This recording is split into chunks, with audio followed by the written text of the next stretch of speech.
Let's see your true colors, honey. Let's see your true colors, sonny. Proud to be of service. Let's see your true colors. Make way for the captain! Make way for the captain. Proud to be of service. Let's see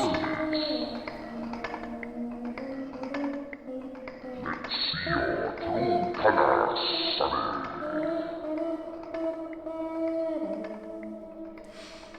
Make way for the captain.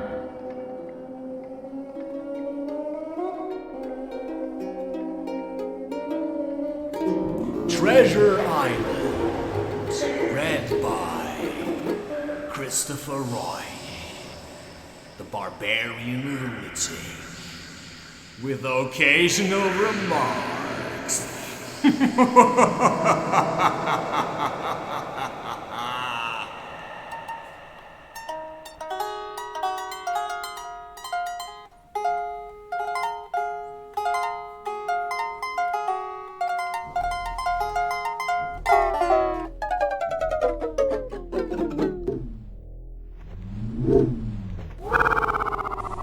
It's just, there's too much chaos in me. There's too much chaos in me. There's too much chaos in me. There's too much chaos in me. There's too much chaos in me. There's too much chaos in me. There's too much.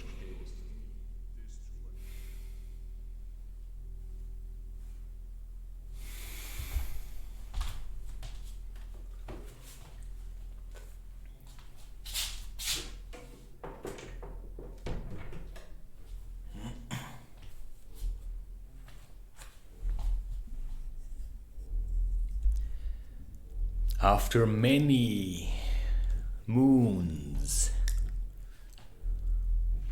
that I have pondered on how my life should continue, it seems to be the direction for me.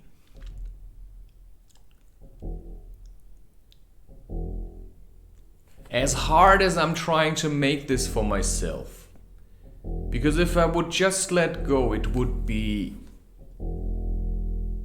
considerably easy. There seems to be a pressure building up for me to continue working. Well, it is no longer just YouTube. It is also odyssey.com, where I have also some other creations.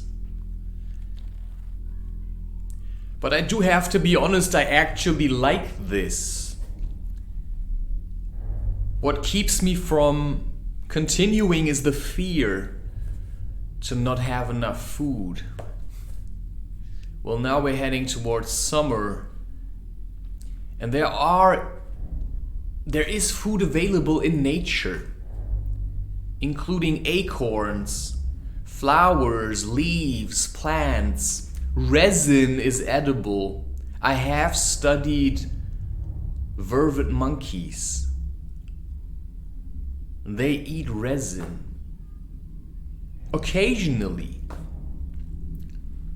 which could be a better form of honey. Seriously, it's really hard to find though.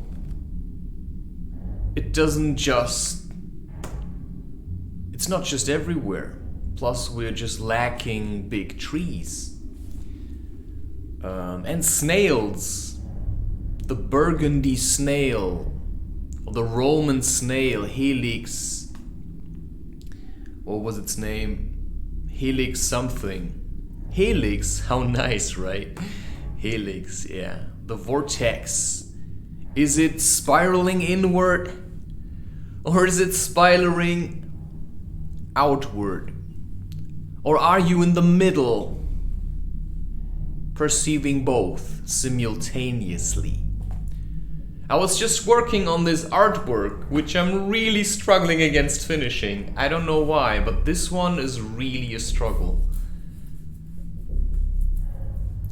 I think because I know that reading this will take some time. It is long. 200 124 pages. Now let us begin on this journey, on this quest for the treasure, but also on a journey of companionship. I have read it already. Or have I listened? I have listened to it on an audio. It was an audiobook. I have to correct myself. You need to speak the truth. If you are doubting that what you say is true, then you rile back a little. You can let go into these really spasms of, yeah, that's how it is, but then you have to say, yeah, but it's all relative. In one moment you feel like this, you try to keep this up, bam! You're gonna injure yourself. And what Treasure Island is about also is that you have to be aware that danger is lurking. Possibly from who you believe to be your friends. Because this is the quest, the path. And there ain't just nice little daisies. No. There are also a lot of other things. There is danger afoot. It is lurking everywhere and nowhere. And that is what you have to know when you're starting to realize that there is a life to be lived. For suddenly there is something you could lose. Suddenly there is something that could drag you down, back into the swamp. And often these realizations come to us when we find something precious, when we've looked far, perhaps for someone to love, or for something to do. And for me, this is it. This is it. If I cannot do this any longer, then I'm dead already. Which means if I cannot continue to give my voice to the people who struggle, then I have died. Which is why then I will stop.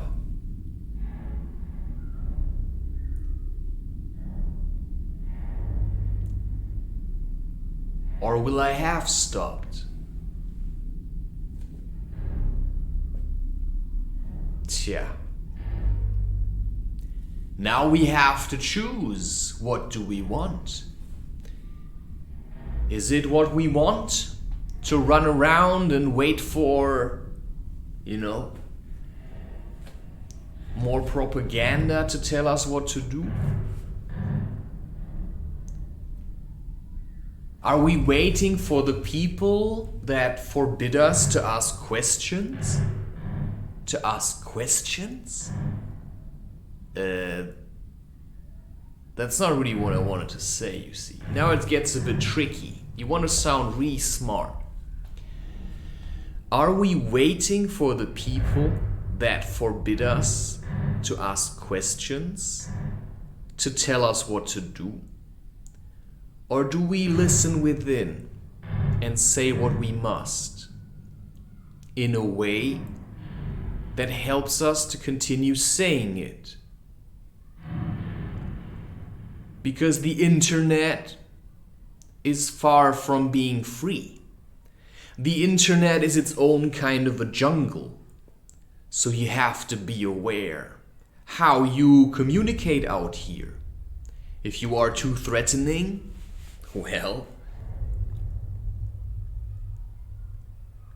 you may not survive a blow. A severe blow while you're on a venture. on an adventure.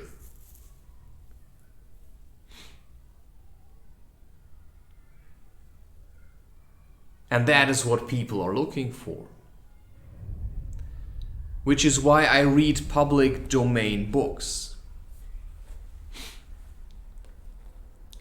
And I have taken down the content where I knew or where I was aware of that it was infringing upon copyright. So there were times where I included also works from, I mean, we all know these people like Ramdas and stuff. I took it all down because on the internet it says, you know, you'll get a fine if you use it. So I'll use my own voice.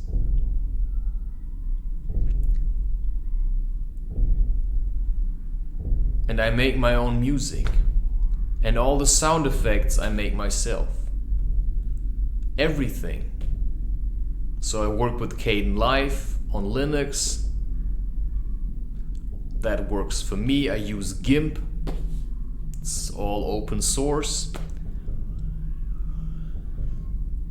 But yeah, I also like to engage with books, because there's a lot to learn. Plus it pushes me to hold consciousness, to stand erect for longer periods of time. Plus if I stand in front of the microphone, I have more freedom to move. If I stand in front of the laptop, I'm just pinned down there. But now I can continue to move. Okay, why this book? Well, while I was writing I Never Knew I Was Alone. Okay, I actually believe I read it already. I have read it already. But I bought it later. I have read it. I had just remembered that I have read it while I was writing I Never Knew I Was Alone. And that was while I was really struggling still. I was still finding myself. Trying to figure out this artist guy. How do I have to be in a certain way? Sometimes I was wearing shoes just for show. Well, now I have changed that. Stopped cutting my beard, which is strange for me, because how long is it gonna grow? Stopped cutting my hair. Also strange, how long is it gonna grow? I'm not yet sure. I may trim it with a knife occasionally, but I just don't know. I barely recognize myself. I still feel in a way like a little boy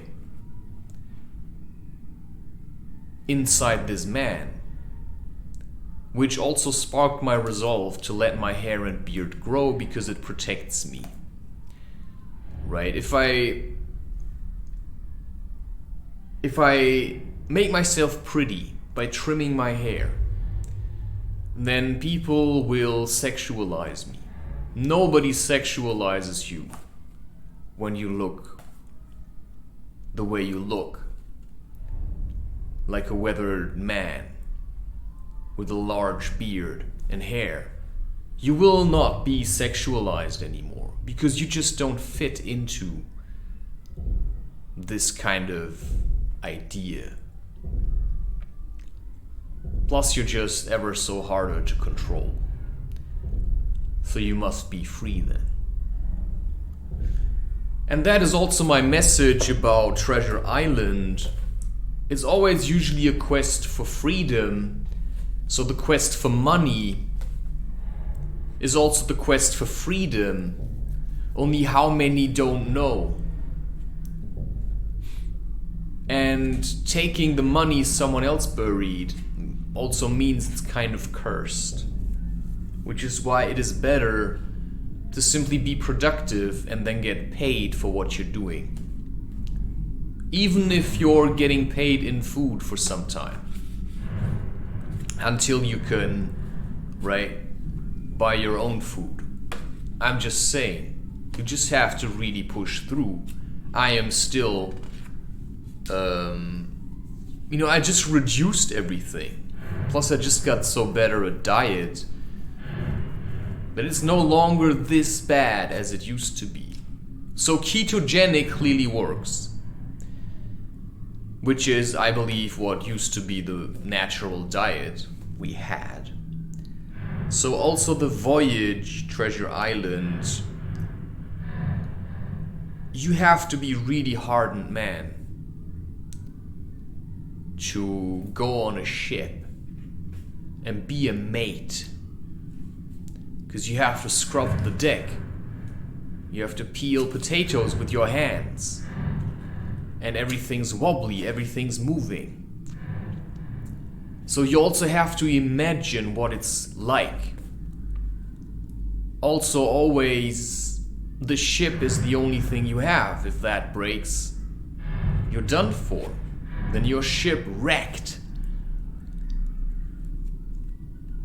And as a content creator, that's then your ship. Which is why I've been building on several platforms. I have expanded my repertoire. And I continued to push myself, but also to make breaks. And that is also part of a journey. So this book is basically your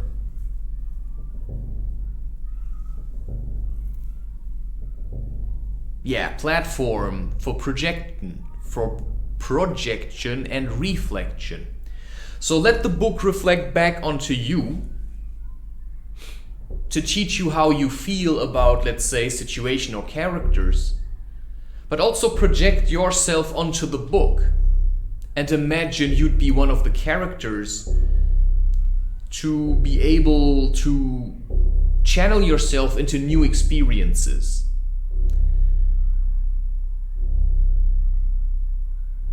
So that one day maybe you'll go sailing. If that's a dream, you have to work hard. Especially if you want to really sail. Or maybe, for me, this is also hiking. Going into nature, diving into nature. Whether that is the ocean or the forest.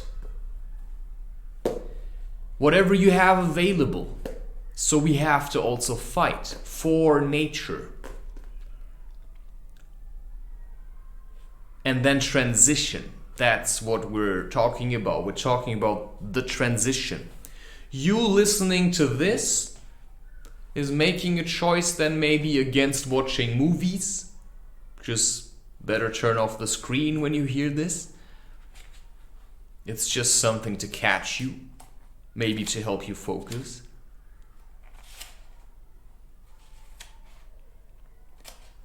I usually worked on a project while listening to audiobooks.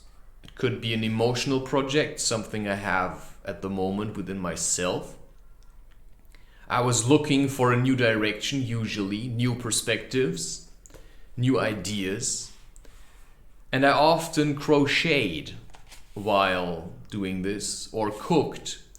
So for some time, the presence of the narrator helped me to keep my place stable, but now I can no longer afford this. Every time I try, I'm being told, you cannot listen to other people, you have to be your own man.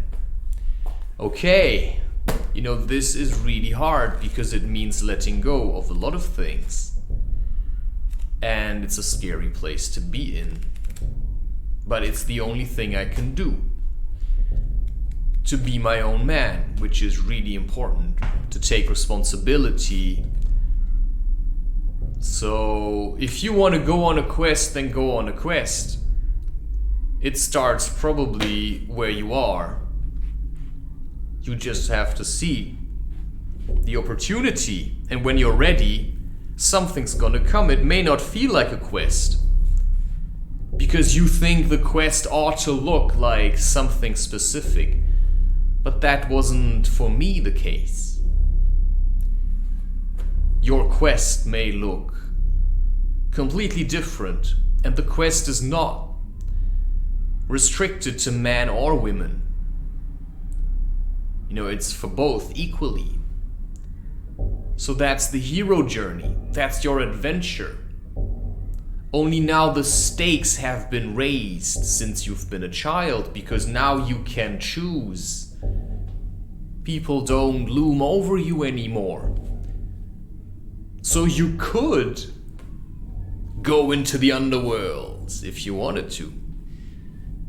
Right? But I'm just saying, make it somewhat child-friendly. At least you don't want to destroy yourself, but it's supposed to be a challenge. Just give me a sec.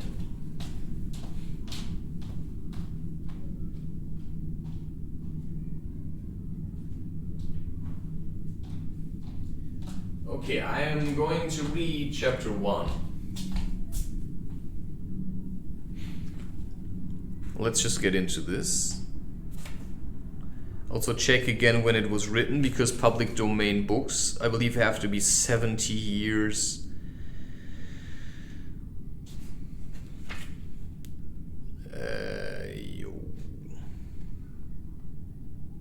Oh. Okay, first of all, Robert Louis Stevenson. Born till 94. So the author died more than 100 years ago, meaning it's public domain.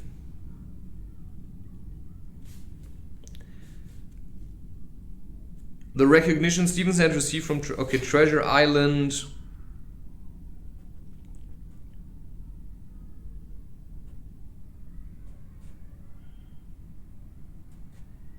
In 1833 the book was first published. Yeah, so you're safe.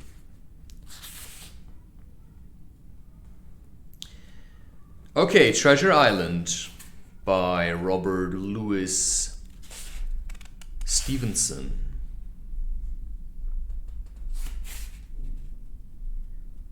Part 1.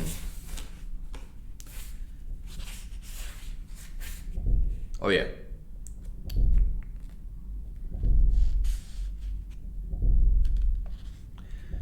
Okay, Tuslo, S-L-O. An American gentleman, in accordance with whose classic taste the following narrative has been designed. It is now in return for numerous delightful hours and with the kindest wishes, dedicated by his affectionate friend, the author. That's actually interesting. To the hesitating purchaser. If sailor tales to sailor tunes, storm and adventure, heat and cold, if schooners, islands and maroons, and buccaneers and buried gold, and all the old romance retold, exactly in the ancient way, can please as me they pleased of old, the wiser youngsters of today. So be it, and fall on if not. If studious youth no longer crave, his ancient appetites forgot, Kingston or Ballantyne the brave, or Cooper of the wood and wave, so be it also, and may I, and all my pirates share the grave, where these and their creations lie.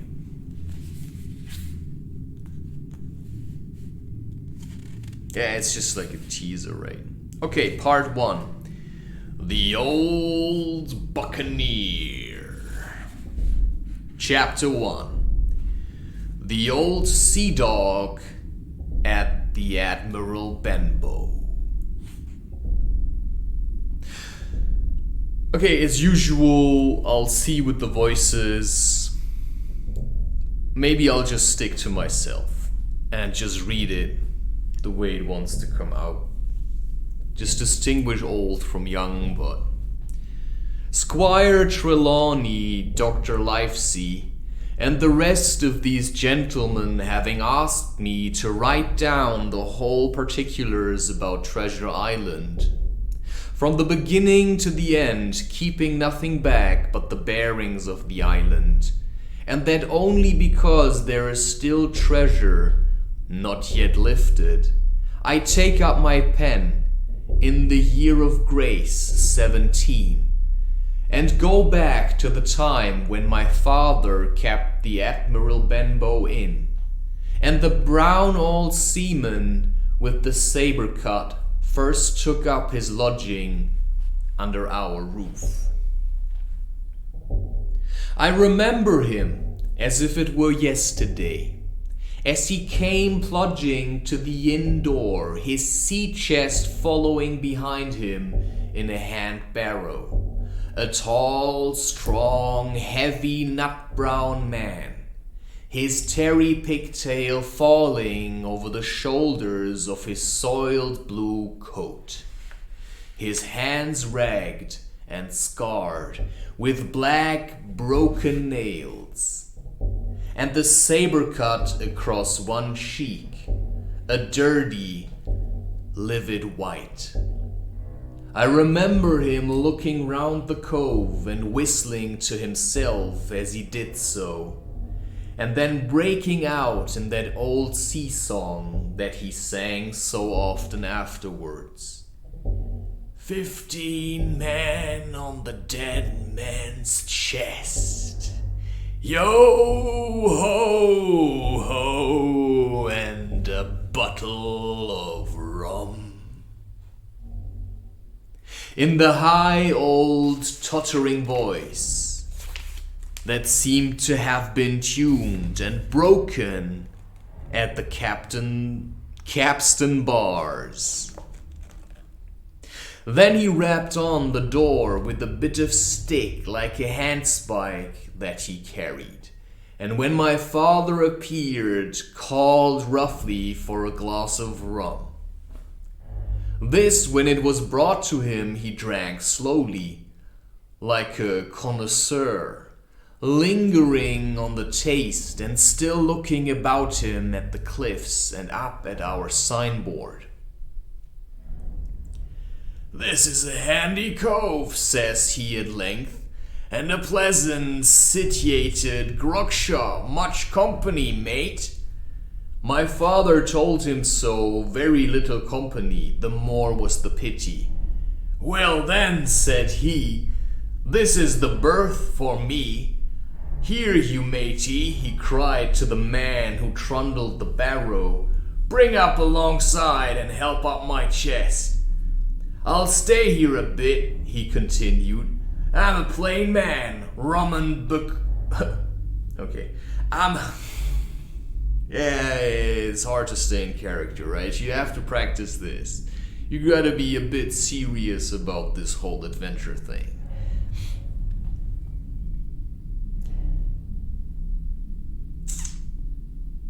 "I'm a plain man, rum and bacon and eggs is what I want, and that head up there for to watch ships off.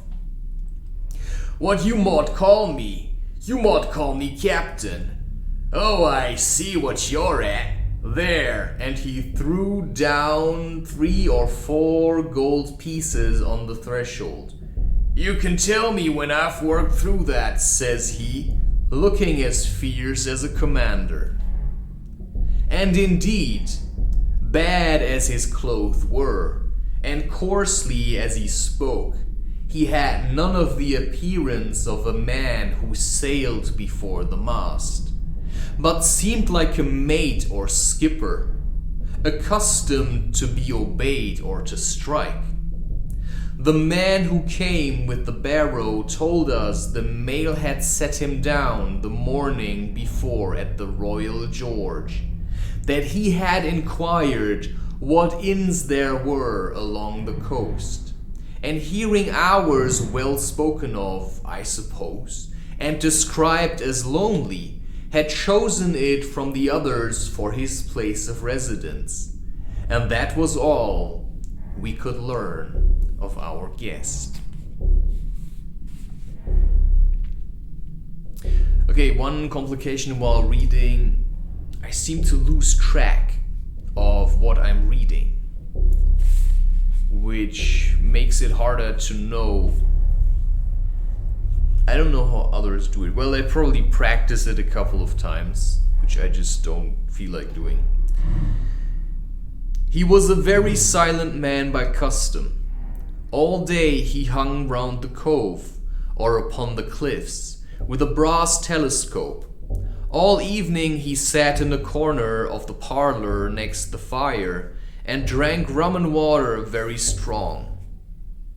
Mostly he would not speak when spoken to, only look up sudden and fierce and blow through his nose like a foghorn. And we and the people who came about our house soon learned to let him be. Every day when he came back from his stroll, he would ask if any seafaring man had gone by along the road. At first we thought it was the want of company of his own kind that made him ask this question. But at last we began to see he was desirous to avoid them. When a seaman put up at the Admiral Benbow, as now and then some did, making by the coast road for Bristol, he would look in at him through the curtained door before he entered the parlour. And he was always sure to be as silent as a mouse when any such was present. For me at least, there was no secret about the matter, for I was in a way a sharer in his alarms. He had taken me aside one day and promised me a silver 4 on the first of every month, if I would only keep my weather eye open for a seafaring man with one leg, and let him know the moment he appeared. Often enough, when the first of the month came round, and I applied to him for my wage, he would only blow through his nose at me and stare me down. But before the week was out, he was sure to think better of it, bring me my 4 piece, and repeat his orders to look out for the seafaring man with one leg. How that personage haunted my dreams I need scarcely tell you. On stormy nights when the wind shook the 4 corners of the house and the surf roared along the cove and up the cliffs, I would see him in 1,000 forms and with 1,000 diabolical expressions. Now the leg would be cut off at the knee, now at the hip. Now he was a monstrous kind of a creature who had never had but the one leg, and that in the middle of his body. To see him leap and run and pursue me over hedge and ditch was the worst of nightmares, and altogether I paid pretty dear for my monthly 4 piece. In the shape of those abominable fancies. But though I was so terrified by the idea of the seafaring man with one leg, I was far less afraid of the captain himself than anybody else who knew him. There were nights when he took a deal more rum and water than his head would carry, and then he would sometimes sit and sing his wicked old wild sea songs, minding nobody.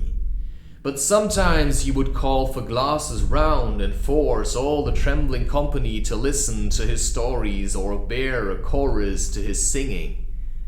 Often I have heard the house shaking with yo ho ho and a bottle of rum, all the neighbors joining in for dear life, with the fear of death upon them and each singing louder than the other to avoid remark. Yeah, it's probably a nice experience if you imagine it. Like a really... he's really seen some things. So it's probably a bit of terror, but it's probably also a nice surprise. Plus it's also a nice... they don't have to go there, you get it?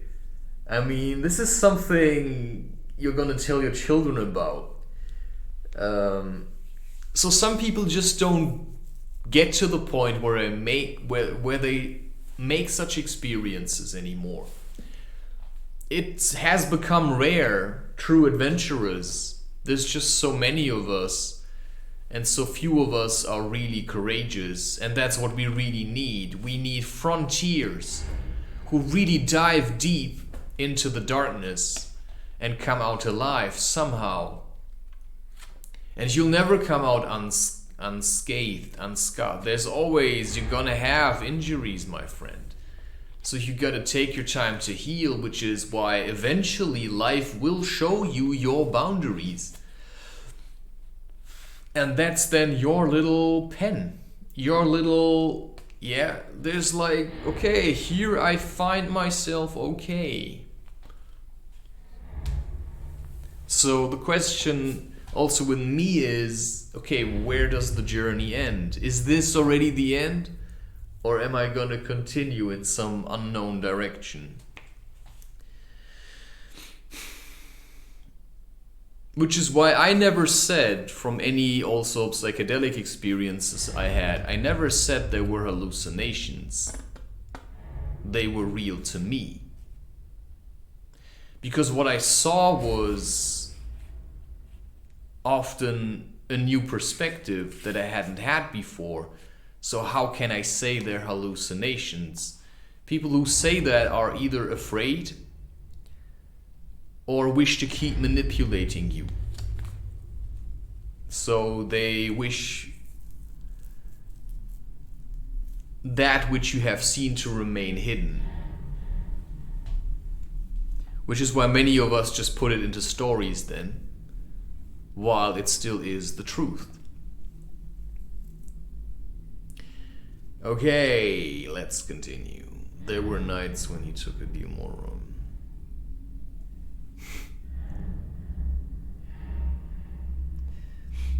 Okay, for in these fits, he was the most overriding companion ever known. He would slap his hand on the table for silence all round. He would fly up in a passion of anger at a question, or sometimes because none was put.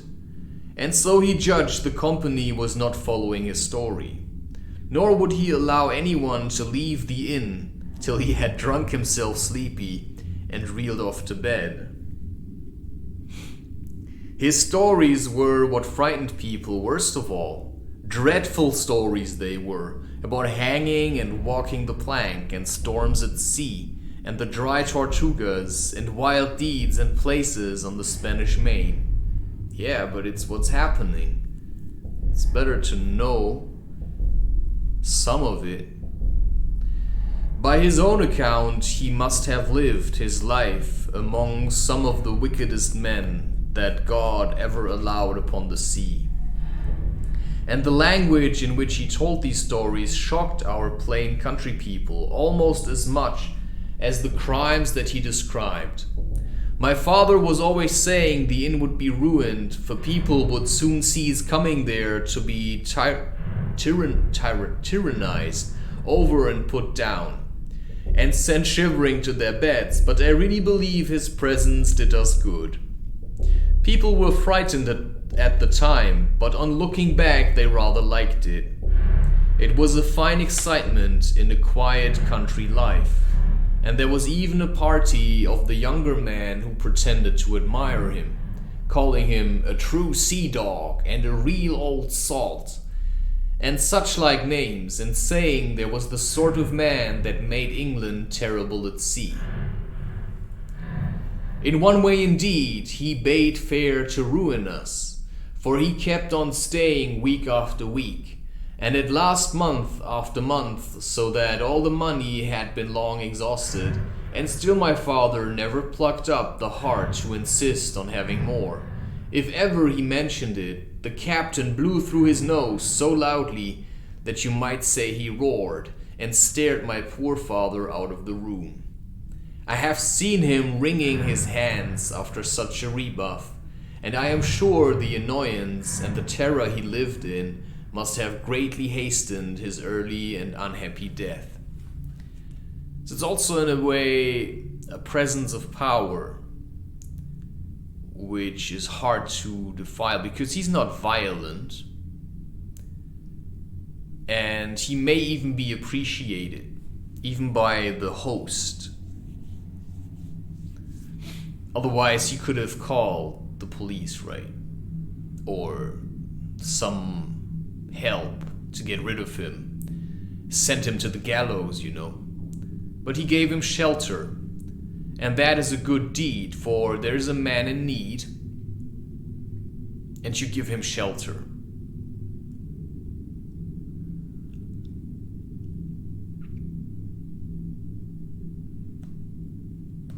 And is also, in a way, he's a guru, right? He's a teacher. There's something to be learned here. Because these stories may well help you if you dare to listen.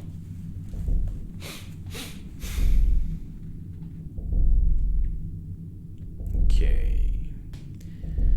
All the time he lived with us, the captain made no change whatever in his dress, but to buy some stockings from a hawker. One of the cocks of his hat having fallen down, he let it hang from that day forth, though it was a great annoyance when it blew. I remember the appearance of his coat, which he patched himself upstairs in his room, and which before the end was nothing but patches. He never wrote or received a letter, and he never spoke with any but the neighbors, and with these, for the most part, only when drunk on rum. The great sea chest none of us had ever seen open. He was only once crossed, and that was towards the end, when my poor father was far gone in a decline that took him off. Dr. Livesey came late one afternoon to see the patient, took a bit of dinner from my mother, and went into the parlor to smoke a pipe until his horse should come down from the hamlet, for we had no stabling at the old Benbow. I followed him in, and I remember observing the contrast, the neat, bright doctor with his powder as white as snow, and his bright black eyes and pleasant manners. Yeah, powder. It gives you the appearance you're somewhat clean, while underneath you probably really stink. Mate with the coltish country folk, and above all with that filthy, heavy, bleared scarecrow of a pirate of ours. Just remembering you, if you are still clinging to watching to porn, just know that these people are incredibly dirty. Imagine what kind of stuff they dump into each other. If your body is your temple, then how can this be something clean or glamorous? It seems glamorous, but imagine one of these women would give birth to a child. I mean, this is not a very healthy environment. The child would be born into slavery, and it would probably never go into nature, unless then for a shooting, I'm just saying. Plus, they usually are often full of makeup, and that's just something you have to see. Everything, even their butts, have makeup on it. And then after they have shot it, there's specific filters that make the actresses look clean and beautiful. Otherwise, why would you watch it? And then just look at the guy who owns, the people who own these platforms. They rarely look like nice people to be around with. Okay. And above all, with that filthy, heavy, bleared scarecrow of a pirate of ours, sitting far gone and rum with his arms on the table, suddenly he, the captain that is, began to pipe up his eternal song. 15 men on the dead man's chest. Yo ho ho, and a bottle of rum. Drink and the devil had done for the rest. Yo ho ho, and a bottle of rum. At first I had supposed the dead man's chest to be that identical big box of his upstairs in the front room, and the thought had been mingled in my nightmares with that of the one-legged seafaring man. But by this time we had all long ceased to pay any particular notice to the song. It was new that night to nobody but Dr. Livesey, and on him I observed it did not procure an agreeable effect, for he looked up for a moment quite angrily before he went on with his talk to old Taylor, the gardener, on a new cure for the rheumatics. Okay, a new cure for the rheumatics: go swim in the cold ocean. Start holding planks. Rheuma is just being stiff. Which means dive into the cold water. Start to breathe. Do your, not just stretching, it's just about movement. Do animal movement. Also, when you do animal movement, just walk on your fingertips. You won't have rheuma then. That's rheuma is something that develops because you just stop moving for whatever reason. So you're too acidic, too much sugar, also too much meat. Meat in general, right, helps you survive, but too much sugar, yeah, okay, too much meat, I don't know. Do what you want. Too much coffee, certainly. That makes you acidic, that makes you feel in pain, that makes you want to stop moving. So never avoid the pain, move, but be, gentle with yourself. You want to build yourself up and not further break yourself down. That's the idea. So, right, he was clearly severely wounded. He only had one leg left. Plus all the cuts and all the betrayal or all the emotional wounds. But he could have stopped drinking. And maybe he found some healing in this cottage, the Admiral Benbow. And maybe that's what we sometimes need. Okay. Because emotional wounds, they're like knife cuts. And being judged is like a knife cut. In the meantime, in the meantime, the captain gradually brightened up at his own music, and at last flapped his hand upon the table before him in a way we all knew to mean silence. The voices stopped at once, all but Dr. Livesey's. He went on as before, speaking clear and kind, and drawing briskly at his pipe between every word or two. The captain glared at him for a while, flapped his hand again, glared still harder, and at last broke out with a villainous low oath. "Silence there, between decks!" "Were you addressing me, sir?" says the doctor, and when the ruffian had told him with another oath that this was so, "I have only one thing to say to you, sir," replies the doctor, "that if you keep on drinking rum, the world will soon be quit of a very dirty scoundrel." The old fellow's fury was awful. He sprang to his feet. I should be just one, right? Drew and opened a sailor's clasp knife, and balancing it open on the palm of his hand, threatened to pin the doctor to the wall. The doctor never so much as moved. He spoke to him as before, over his shoulder, and in the same tone of voice, rather high, so that all the room might hear, but perfectly calm and steady. "If you do not put that knife this instant in your pocket, I promise upon my honor you shall hang at next assizes." Then followed a battle of looks between them, but the captain soon knuckled under, put up his weapon, and resumed his seat, grumbling like a beaten dog. "And now, sir," continued the doctor, "since I now know there's such a fellow in my district, you may count I'll have an eye upon you day and night. I'm not a doctor only, I'm a magistrate, and if I catch a breath of complaint against you, if it's only for a piece of incivility like tonight's, I'll take effectual means to have you hunted down and routed out of this. Let that suffice."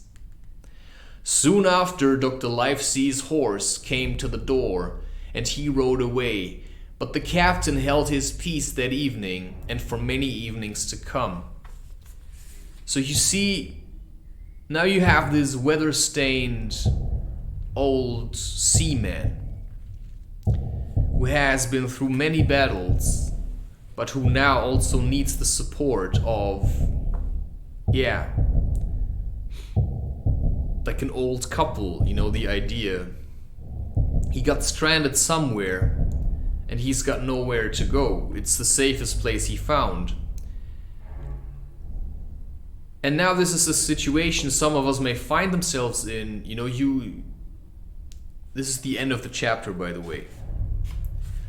You push through nature, you become weather-stained, you become like a real hound. People, you know, like to keep their distance from you. I'm speaking from my own experience here. You become a bit more vicious, you've got claws, right? You've got teeth, you've got an eye, you can see what people are hiding. Yeah, okay, but society is still real. And now there's people like Dr. Livesey, which also keep up the peace. Which is why I tell you, keep it child friendly. Well, you can technically do to yourself what you want, but you cannot harm others. So you also cannot drag others into this with you. Unless you say in the end, okay, now I'm stable. I have done my training. Let's say you go a lot into nature, you learn from nature, you calm down a little, you can guide people through nature. You see what I'm saying? So there are ways to subsist as a mediator between nature and what we call city folk. Because that's what we need. We need to introduce the teachings of nature to the people here because they live in a folly. They're lost. They believe that what they're doing, you know, they have a right and all that kind of stuff. No, they don't. Nobody has the right to take more than they need. So you first have to work on your own greed, also for experiences, and then make them. So every time you tell someone that they could do something, you have to ask yourself, oh wow, you know, why do I want to push this off to them? You give others advice and tell them what they could do it yourself. Because they don't want to do it. You had the idea, then do it yourself. And that is some honest advice from my perspective. Because I often found myself trying to push things onto others. Yeah, but there are things I find quite hard. So anyway, it's a choice. Learning comes with a lot of patience. And so you simply must see yourself in the future. And if the way you live at the moment doesn't create a very promising future, then you have to make an experience, and the best experiences are probably found in nature or close to nature. My journey alone through nature came at a later stage. I first hiked with others, but I was open to hiking in nature. And I started with the barefoot myself. I was introduced to the idea by someone else, but he never pushed it as far. To me, it was a revelation. So I wanted to know how far I can push being barefoot. Well, now I'm hiking large distances, and the hardest challenge at the moment is simply winter, which is why I continue to go into nature, keep pushing myself. I practice animal movement right when I walk from my laptop to the kitchen or to the bathroom. I just walk on all fours because there's often imbalances if we stand too much, and carrying backpacks is also a strain on the body, so I have to be fit. My shoulders have to be open so that my chest doesn't close up again. I have to stay open to the possibility my life is trying to communicate to me. Whatever. Okay, this reading is over. I'll just read chapters occasionally. Now I'll continue with something else.